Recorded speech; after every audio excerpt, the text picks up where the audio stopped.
Hello વિદ્યાર્થી મિત્રો, આગળના લેક્ચરમાં આપણે કુલમનો નિયમ જોઈ ગયા હતા. આજના લેક્ચરમાં આપણે કુલમના નિયમની સરળ રજૂઆત જોઈશું, જે તમારા એક્ઝામ્પલના ટોપિક માટે કામમાં આવશે.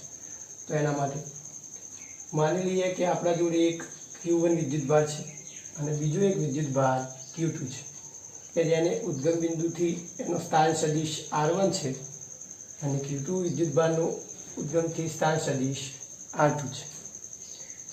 Q1 થી Q2 ઉપર લાગતું બળ કેટલું હશે એ આપણે શોધવું છે. તો આપણે આગળ જોઈ ગયા હતા એમ કે જ્યારે Q1 થી Q2 ઉપર બળ લાગતું હોય તો એનો જે સ્થાનાંતર સદિશ છે એને કેવી રીતે દર્શાવાય? તો સદિશ R21 કે જેને લખવું હોય તો કેવી રીતે લખી શકાય એની કિંમત શોધવા માટે? તો R2 - R1. આ બંને સજાતીય વિદ્યુતભારો છે. હવે તો Q2 વિદ્યુતભાર પર Q1 વિદ્યુતભારને લીધે લાગતું બળ, તો આપણે કુલમનો નિયમ જોઈ ગયા હતા કે નિયમ શું હતો? F = K Q1 Q2/R². એના આધારે તમે આની અંદર શોધી શકો. તો F હવે કોના માટે છે? તો તમને કીધું હતું એ પ્રમાણે કે જેના ઉપર બળ લાગતું હોય એ પહેલાં અને જેના વડે બળ લાગતું હોય એ પછી. એટલે સદિશ F21 = K Q1 Q2/R21². હવે એકલો F હોત તો અહીંયા એના એકમ સદિશની જરૂર નથી, પરંતુ સદિશ છે એટલે એનો એકમ સદિશ તમારે મૂકવો પડે. એટલે એકમ સદિશ શું આવશે? R⁻²1. પરંતુ 1 થી 2 તરફની દિશામાંનો એકમ સદિશ. તો આ જે આપણે એકમ સદિશ મૂક્યો એની વેલ્યુ આપણે આગળના લેક્ચરમાં જોઈ ગયા હતા. તો એના માટેની વેલ્યુ શું હતી? તો R21 = સદિશ R21/ સદિશ R21, એટલે કે સદિશ અને એનું મૂલ્ય. એટલે આને આ લખવું હોય તો શું થશે? કૌંસમાં સદિશ R2 - સદિશ R1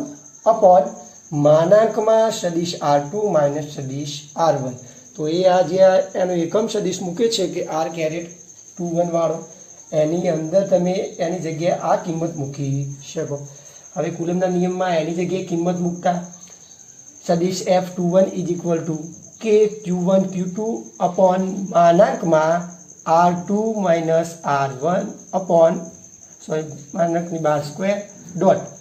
હવે જે આપણા જોડે R21 હતા સદિશ, પહેલા R21 એની કિંમત આપણે આની અંદર મૂકી દઈએ તો શું થઈ જશે? કૌંસમાં સદિશ R2 - સદિશ R1 સદિશ R2 - સદિશ R1. હવે આને જ્યારે સિમ્પ્લિફિકેશન આપીએ ત્યારે નીચે જે બંને પ્રોડક્ટ છે એનું ક્રોસ મલ્ટિપ્લિકેશન થશે એટલે શું થઈ જશે? K Q1 Q2/R2 - R1 એનો જે સ્ક્વેર હતો હવે આ એક એમાં એડ થઈ જશે એટલે શું થઈ જશે? Q R2 - R1. તો આ જે મળ્યું એ આપણને એની સરળ રજૂઆત છે કુલમના નિયમની, જે તમારે એક્ઝામ્પલ માટે કામમાં લાગશે.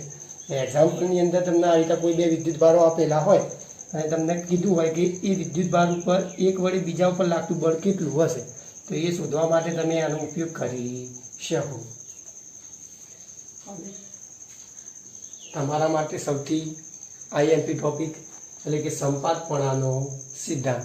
આ ચેપ્ટરમાં બે સિદ્ધાંત છે, એક કુલમનો નિયમ અને બીજો છે સંપાતપણાનો સિદ્ધાંત. સંપાતપણાનો સિદ્ધાંત એ કુલમના નિયમ જેવો જ છે, પરંતુ કુલમના નિયમમાં એવું હતું કે કોઈ એક વિદ્યુતભાર વડે કોઈ બીજા એક વિદ્યુતભાર ઉપર બળ લાગતું હોય, જ્યારે સંપાતપણાના સિદ્ધાંતમાં એવું હશે કે કોઈ એક વિદ્યુતભાર ઉપર બીજા ઘણા બધા વિદ્યુતભારોને લીધે બળ લાગતું હશે. તો હવે એના માટે જુઓ, પહેલાં માની લો કે ઉદ્ગમ બિંદુથી એક વિદ્યુતભાર Q1 આપેલું છે, બીજો એક વિદ્યુતભાર Q2 છે અને ત્રીજો એક વિદ્યુતભાર Q3 છે. જે Q1 વિદ્યુતભાર છે એનું ઉદ્ગમ સ્થાનથી સ્થાન સદિશ R1, Q2 છે એનો સ્થાન સદિશ R2 અને Q3 છે એનો સ્થાન સદિશ R3 છે.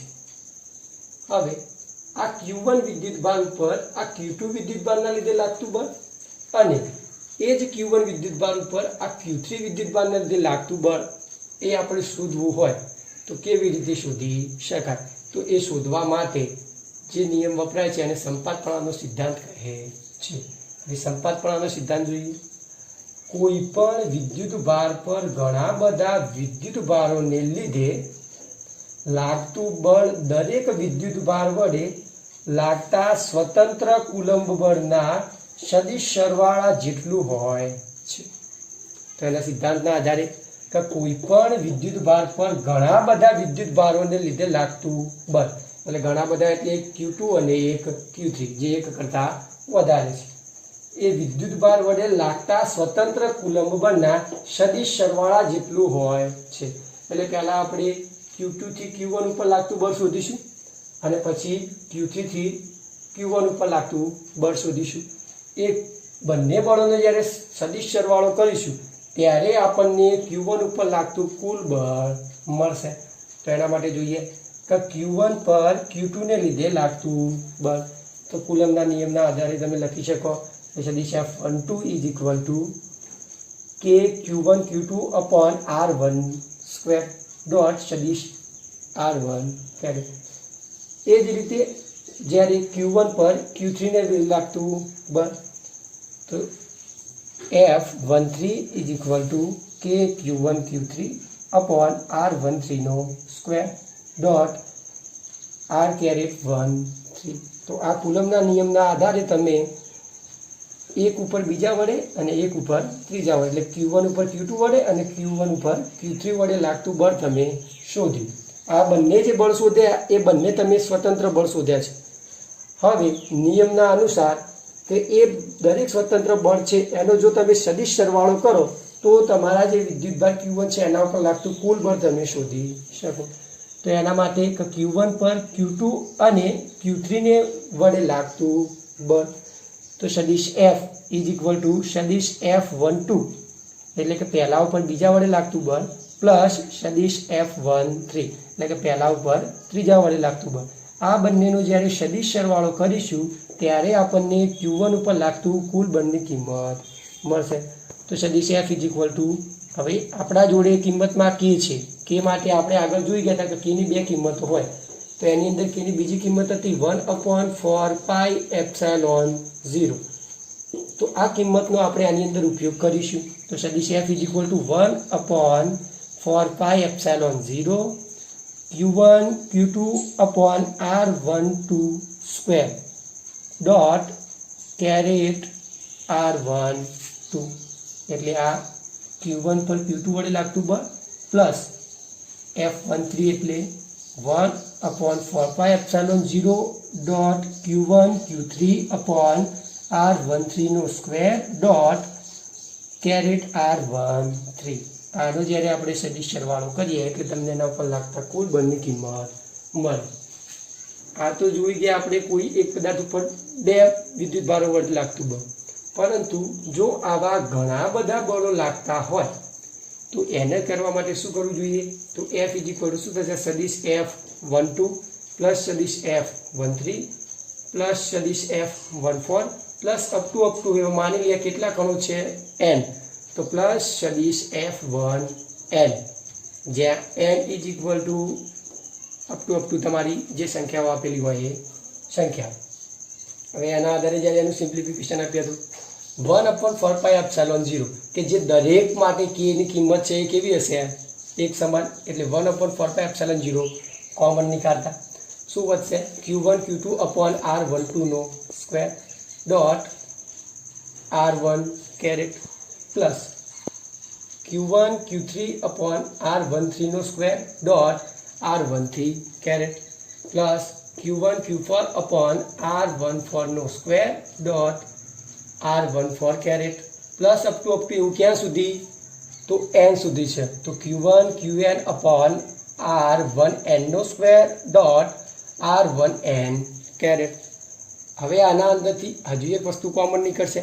આ દરેકે દરેક વિદ્યુત ભારો કોના પર બળ લગાડે છે? Q1 ઉપર. તો એના માટે Q1 ને આપણે શું લેતા? કોમન લઈ લઈએ. તો Q1 ને જ્યારે કોમન લઈએ અને પછી આ જે સરવાળો છે કે જ્યારે એને સરવાળાની રીતમાં દર્શાવીએ તો બહુ લોંગ થાય છે, તો એને શોર્ટ કરવા માટે આપણા જોડે મેથ્સની અંદર એક સિગ્મા કરીને ચિહ્ન આવે છે જે સરવાળા માટે વપરાય છે. એનો ઉપયોગ તમે આની અંદર કરી શકો. તો F is equal to Q upon 4πε0 sigma I2 થી N સુધી QI upon R1I square dot R1I caret, કે જ્યાં I બરાબર 1 થી N. એટલે જેમ તમે માની લઈએ કે પહેલાં આપણા 2 વડે લાગતું શોધવું છે તો આઈની જગ્યાએ 2 લઈ લો, ત્રીજા વડે લાગતું શોધવું હોય તો આઈની જગ્યાએ 3 લઈ લો, ચોથા વડે લાગતું શોધવું હોય તો આઈની જગ્યાએ 4. એમ તમે એની કિંમત ચેન્જ કરી અને કોઈ પણ વિદ્યુત ભાર વડે લાગતું બળ તમે આની અંદર શોધી શકો. તો આ જે છેલ્લું ઇક્વેશન છે એ સંપાતપણાના સિદ્ધાંતનું છે. તો સંપાતપણાનો સિદ્ધાંત એકવાર જોઈ લો કે કોઈ પણ વિદ્યુત ભાર પર ઘણા બધા વિદ્યુત ભારોને લીધે લાગતું બળ દરેક વિદ્યુત ભાર વડે લાગતા સ્વતંત્ર કુલંબ બળના સદિશ સરવાળા જેટલું હોય છે. એટલે કોઈ પણ વિદ્યુત ભાર આપેલો હોય એના ઉપર જો ઘણા બધા વિદ્યુત ભારો વડે બળ લાગતું હોય તો એ શોધવા માટે એ દરેકે દરેક વિદ્યુત ભારનું પહેલાં સ્વતંત્ર કુલંબ બળ શોધવું જોઈએ અને પછી એનો સદિશ સરવાળો કરો તો તમને એની ટોટલ કિંમત મળશે. તો આ તો સંપાતપણાનો સિદ્ધાંત. હવે કુલંબના નિયમને લગતી કેટલીક બાબત, કે કુલંબના નિયમ અમુક નિશ્ચિત કરેલી વસ્તુઓ ઉપર જ આધાર રાખે છે. તે કઈ કઈ છે તેના માટે કે કુલંબનો નિયમ 10⁻15 મીટર એટલે કે લગભગ ન્યુક્લિયસ કરતાં મોટા અંતર માટે જ સાચો છે. તો કુલંબનો નિયમ ક્યારે લાગુ પડી શકાય? તો જ્યારે કુલંબના નિયમની અંદર જે પેલા 2 વિદ્યુત ભારો આપેલા હોય છે એમનું અંતર જો ન્યુક્લિયસના અંતર કરતાં મોટું હોય ત્યારે જ તમે આ નિયમ લાગુ પાડી શકાય છે. તથા તે ફક્ત બિંદુવત વિદ્યુત ભારોને જ લાગુ પાડી શકાય છે. હવે બિંદુવત વિદ્યુત ભાર એટલે આપણે આગળ જોઈ ગયા હતા, એના આધારે તમે બિંદુવત વિદ્યુત ભારને લાગુ પાડી શકાય છે. હવે બીજું, કુલંબના નિયમમાં ન્યૂટનના ત્રીજા નિયમનું પાલન થાય છે. કઈ રીતે? તો આપણે આગળ જોઈ ગયા હતા કે F12 is equal two minus F21 થાય છે. એટલે ન્યૂટનની ગતિનો ત્રીજો નિયમ છે આઘાત એટલો પ્રત્યાઘાત. તો એ નિયમનું આની અંદર પાલન થાય છે. હવે જો Q1 અને Q2ની કિંમત એ 0 કરતાં જો મોટી હોય, Q1 અને Q2ની કિંમત 0 કરતાં જો મોટી હોય તો એ શું થશે? અપાકર્ષણ થશે. એ કોની વચ્ચે થાય? તો સજાતીય વિદ્યુત ભારો હોય એની વચ્ચે. અને જો Q1 Q2ની કિંમત એ 0 કરતાં નાની હશે ત્યારે એ બંને વચ્ચે શું લાગતું હશે? અપાકર્ષણ બળ, જેને શું કહેવાય? વિજાતીય વિદ્યુત ભારો વચ્ચે લાગે છે. 2 વિદ્યુત ભારો વચ્ચે પરસ્પર લાગતા વિદ્યુત બળોનો ગુણોત્તર 1:1 એટલે કે 1:1 હોય છે. 2 વિદ્યુત ભારો વચ્ચે પરસ્પર લાગતા વિદ્યુત બળોનો ગુણોત્તર 1:1 જ હશે. એટલે 2 વિદ્યુત ભારો વચ્ચે પરસ્પર બળ લાગતું હોય તો એ બંનેનો ગુણોત્તર કેટલો હોય છે? 1:1 નો હોય છે. હવે શૂન્ય અવકાશ તથા માધ્યમમાં બળના મૂલ્યો સમાન રાખવા જરૂરી નથી. એટલે શૂન્ય અવકાશ આપી હોય અને બીજું કોઈ એક માધ્યમ આપ્યું હોય. માધ્યમ તરીકે આપણે કોઈ બી વસ્તુ લઈએ, નોર્મલી આપણે માધ્યમ તરીકે ડાયઇલેક્ટ્રિક લેતા હોઈએ છીએ, એટલે કે અવાહક. તો એવું કોઈ માધ્યમ આપેલું હોય એની અંદર જો બળના મૂલ્યો સમાન રાખવા હોય તો એના માટે જરૂરી અંતર કેટલું હોવું જોઈએ? એટલે કે FA એટલે કે એર માટે અને FM એટલે કે મેટર એટલે કોઈ માધ્યમ આપેલું હોય એના માટે. તો FA બરાબર FM થાય એના માટે જરૂરી અંતર કેટલું હોવું જોઈએ? તો હવે એના માટે જોઈ લઈએ. તો F બરાબર 1/4πε0 Q1 Q2 upon R² is equal to 1/4πε0 Q1 Q2 upon R'². મતલબ કે એર માટે છે ત્યારે આપણે R લઈએ છીએ, જ્યારે કોઈ માધ્યમ માટે લઈએ ત્યારે આપણે એને R' તરીકે દર્શાવીએ છીએ. તો એના માટે સિમ્પ્લિફિકેશન આપો ત્યારે તમને શું મળશે? R' is equal to R² upon K. બંનેમાંથી જ્યારે એનું સ્ક્વેર છે એ કાઢી નાખીએ એટલે R' is equal શું થશે? R upon આ જે K હતા જ્યારે આ બંનેનો સ્ક્વેર કાઢી નાખીએ એટલે Kની કિંમત શેમાં જશે? અંડર રૂટમાં. તો ટૂંકમાં આપણને છેલ્લું સૂત્ર શું મળે છે? R' is equal to R upon under રૂટમાં K. એટલે આ સૂત્રના આધારે આટલું અંતર હોવું જોઈએ. હવે નીચે કે બે વિદ્યુત બળોને લીધે કોઈ એક વિદ્યુત ભાર પર લાગતા પરિણામી બળનું મૂલ્ય. હવે આપણે આગળ સમાંતર બાજુ ચતુષ્કોણ અને ત્રિકોણમિતિ એ બંનેના નિયમો ધોરણ 11માં જોઈ ગયા હતા. એના આધારે તમે આને નક્કી કરી શકો. તમારા જોડે F1 અને F2 બે બળો આપેલા છે, એનું પરિણામી બળ તમને કંઈક અહીંયા મળે છે, તો એ બળની કિંમત કેટલી થાય એ શોધવા માટેનું સૂત્ર આપેલું છે. તો માની લો કે પરિણામી બળ છે એને શું કહીએ આપણે F ડેશ. તો એ શોધવા માટે શું થશે? F dash is equal to √F1 square plus F2 નો square plus 2F1 F2 cos theta. આ તમે એને શોધી શકો. આ સૂત્રના ઉપયોગથી એનું પરિણામી બળ શોધી શકાય છે. અને ખૂણો આલ્ફા શોધવા માટે tan alpha is equal to F1 sin theta upon F1 plus F2 cos theta. આના આધારે તમે tan થીટાનું મૂલ્ય શોધી શકો છો. આ પણ એક્ઝામ્પલ માટે અને MCQ માટે ઉપયોગમાં આવે એવો ટોપિક છે. Thank you.